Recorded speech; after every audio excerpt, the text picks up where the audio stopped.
দুদিন পড়তে আসুনি কেন?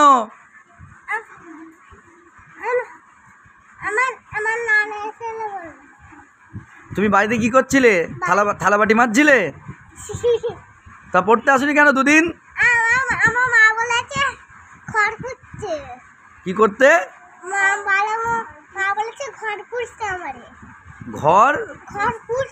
ঘর পুছতে? তুমি পড়তে আসুনি কেন?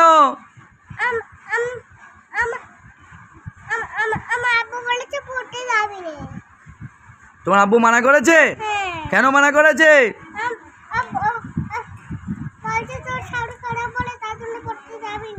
কার শরীর খারাপ?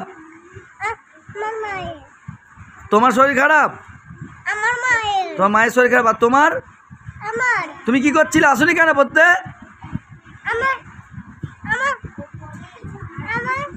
এদিকে তাকাও। কেন আসুনি তুমি?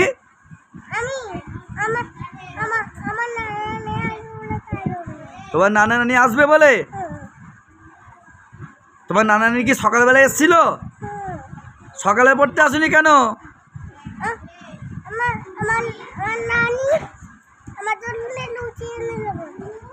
লুচি খাওয়া বলে আসুনি? তা তুমি তোমার খিদে লেগেছিল বলে আসুনি? খিদে না লাগলে মানে খিদে লাগলে কেউ পড়তে আসে না? খিদে লাগলে পড়তে আসতে নেই? হ্যাঁ, মুখে কথা বলো। খিদে লাগলে পড়তে আসতে নেই, তাই তো?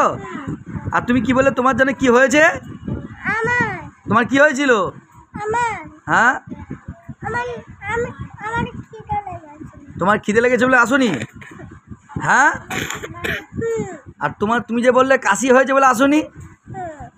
আর কি হয়েছে তোমার?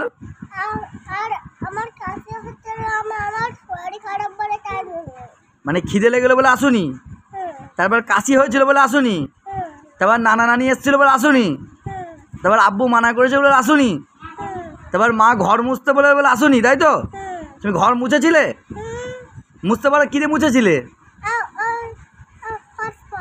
তোমার অনেক কাজ, তাই তো? তুমি সারাদিন বাড়িতে কাজ করো?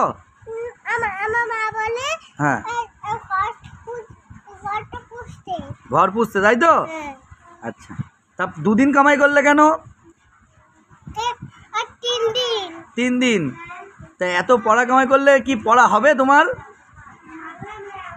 তুমি যে ফায়ার ব্রিগেডে চাকরি করতে চাও, তা তুমি তো ঘর মুছছো, তারপর আব্বু মানা করেছে পড়তে আসুনি, তারপর নানা আসবে বলে পড়তে আসুনি, তারপর তোমার খিদে পেয়েছে বলে পড়তে আসুনি। 3 দিন। এরপরে যদি তুমি পড়া কামাই করে কি করো তোমাকে জানো? তোমাকে বাঁশে বেঁধে রাখবো। কি করবো বলো? মনে থাকবে তো? মনে থাকবে তো? পড়া কামাই করলে কি করবো? কি করবো আমি? বাসে বেঁধে দেবো তো? আচ্ছা, ঠিক আছে।